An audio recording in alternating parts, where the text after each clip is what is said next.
ভাই কুয়াদা যাবেন? না ভাই, ভাঙাচোর রাস্তা যাবো না ভাই চলেন 500 টাকা দিবানে।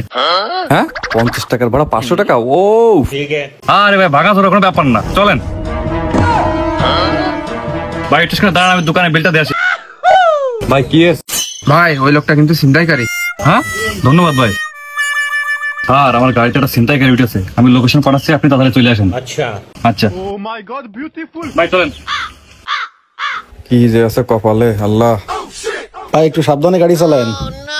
আরে ভাই আমার নাম পাইলট, আগে প্লেন চালাতাম, এখন মর্সিডিজ চালাই। আপনি শুধু আমাকে ধরে বসেন, বাদ বাকি আমি দেখে দিচ্ছি। ভাই সামনে একটা বাদরতলা আছে না, ওখানে একটু দাঁড়াবেন, আমি একটু বাদর গাছটা দেখবো। ওকে ঠিক আছে ভাই। এই যে ভাই পুরোটাই বাদুরতলা, এই সামনের থেকে মনে করেন সেই গাছটা আছে, ওই যে যেখানে বাদুর গাছ ওইখানে সে বাদুরতলা। ও ভাই জায়গাটা তো খুব সুন্দর ভাই। ভাই দাঁড়ান দাঁড়ান, এখানে দাঁড়ান, এখানে দাঁড়ান। আচ্ছা ঠিক আছে ভাই, বেশি সময় নেবেন না কিন্তু ভাই। ভাই তাহলে আমরা একটু বসি, চা খাই আর একটু বাদর গাছটা একটু দেখি। আচ্ছা ঠিক আছে ভাই, আচ্ছা আসেন ভাই জানেন এই চার ভিতরে নিশ্চিত কিছু মিশাইতেছে, এই চা আমার খাওয়া যাবে না, খাইলে আমি অজ্ঞান হয়ে যাবো, আমার গাড়ি কান নিয়ে যাবে, আমি অত বোকা না। ভাই। আমি চা খাই না ভাই। আরে ভাই কি বলেন, এমন কোন লোক আছে নাকি যে চা খাই না? ভাই চা খেলে আমার শরীর কড়া হয়ে যায় ভাই, রাত্রে ঘুম আসে না ভাই, আমি খাবো না ভাই, আপনি দুটো একসাথে খান ভাই। আচ্ছা ঠিক আছে দেন, তাহলে খাবেন না যখন আর তাহলে কি করবেন?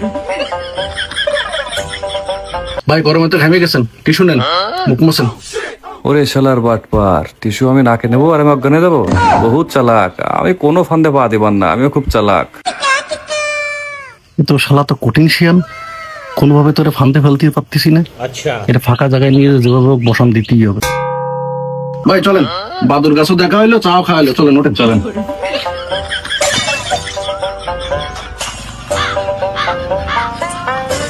ভাই এই মাঠটা দেখতেছেন না, এই মাঠটা সবসময় ফাঁকা থাকে, নির্জন এলাকা, কোনো বাড়ি ঘর নেই, ডাকাতে টাকাতে হয় বুঝলেন।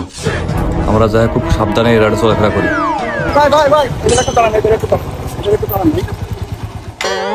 কি ব্যাপার ভাই, যাবেন তো কুয়া দেয়, ফাঁকা জায়গা দাঁড়াইলেন।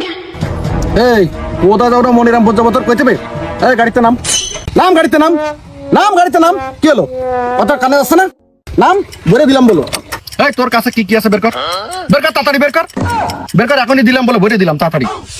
চশমা কাজনে রেখে দিছিস, চশমা দেখ তাড়াতাড়ি দেখ। ভাই আপনি কাজটা কিন্তু ঠিক করলেন না ভাই, কোথায় যাওয়ার কথা বলে ফাঁকা জায়গায় নিয়ে আসে আমার কাছে সব ক্যারি করে নিলেন ভাই, কাজটা ঠিক করেননি ভাই। হাট বেটা, তোরে যখন বইরা দিলি তো তোর সাবধান মারবে গো। যা দাদা যা। এই চাবি কই, গাড়ি চাবি দিয়ে যা। ভাই দয়া করেন ভাই, ভাই এই গাড়ির ইনকামের টাকায় আমার সংসার চলে ভাই, ভাই আমার বউ আছে, বাচ্চা আছে ভাই, এই গাড়ি কান নিলে না খেয়ে থাকবে ভাই, দয়া করে ভাই আপনি গাড়ি কান নিয়েন না ভাই, আপনি যা নিছেন ভাই, এই গাড়ি কান নিয়েন না ভাই, গাড়ি কান আমার ছাড় দেন ভাই। হাট বেটা, তোর কিটা খেয়ে থাকলো কি না খেয়ে থাকলো আমার কি দেখার বিষয় নেই। তোরে চাবি দিতে কইছি, তুই গাড়ি চাবি দে, দে চাবি দে। ভাই আমার দয়া করেন ভাই, আমার এই গাড়ি ছাড়া আর কিছু নেই ভাই। এই তো পুলিশ ভাই চলে আসে, খেলা দেখাবো, আমার পুলিশ ভাই চলে আসে। এই পাছাড়, নালে পিঠ বরাবর তোর বলে দিছি একটা গায়ে দিয়ে। পাছাড় বুঝতে পারিছি, তোরে বসান না দিয়া পর্যন্ত তুই গাড়ির চাবি দিবি না। কি ভাই কোনো সমস্যা নাকি? ওই সমস্যা কি না সমস্যা তোর কই দেবে, তোরে কিন্তু ওর সাথে বইরে দেবো। জানতে যা, জীবন যদি বাঁচাতে সর আনতে সর। আমারে বেড়ে দিবি নে বর। দিন দুপুরে এই যে মানুষের কাছ থেকে চিন্তাই করিস, এখন যদি আমি তোর কাছ থেকে ছুরি দেখাই সবকিছু নিয়ে নিই, তোর কেমন লাগবে বল? স্যার ওরা কি বুঝাচ্ছেন, ওটা একটা নেশাখোর। স্যার? হ্যাঁ আমি স্যার, তোদের মতো চিন্তাই করে ধরার জন্য আজকে আমি সিভিল ড্রেসে, এখন আমি মোটরসাইকেলের ড্রাইভার সাজেছি।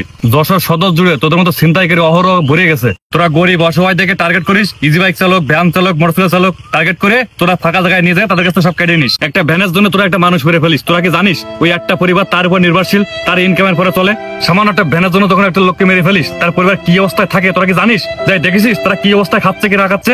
অন্য একদিন খোঁজ নিয়ে দেখিস তারা কি হালে আছে, একদম মনে হয় তোর। স্যার সব নেশাখোরের কথা শুনে কোনো লাভ আছে? স্যার ধরে ফাঁসি দিয়ে দেন, নাহলে ক্লাসে দিয়ে দেন স্যার, একজন একটা 10 জন শিক্ষা পেয়ে যাবে স্যার। এদের শিক্ষা দেওয়ার আগে ড্রাইভারকে শিক্ষা দেওয়া উচিত। 2 টাকা বেশি পালে এখানে চলে যায়, জায়গাটা ভালো কি মন্দ দেখে না। দিন শেষে কিছু হলেই পুলিশের দোষ, পুলিশ খুঁজতে পারেনি, পুলিশ পায়নি, নানান সমস্যা। আর দিন শেষে বলে পুলিশ কোনো কাজ করে না। এই ওরা হ্যান্ডকাপ লাগাও, চলো। সবারই বোঝা উচিত কোন জায়গায় গেলে ভালো হবে, কোন জায়গায় গেলে খারাপ হবে। আর এই সময় সুযোগ পাই সব সমাধানে। আমরা সবাই সবার জায়গা থেকে সতর্ক অবস্থায় থাকি। ভিডিওটা কেমন লাগলো অবশ্যই জানাবেন। নতুন নতুন ভিডিও পেতে পেজটিকে ফলোতে রাখুন। ধন্যবাদ।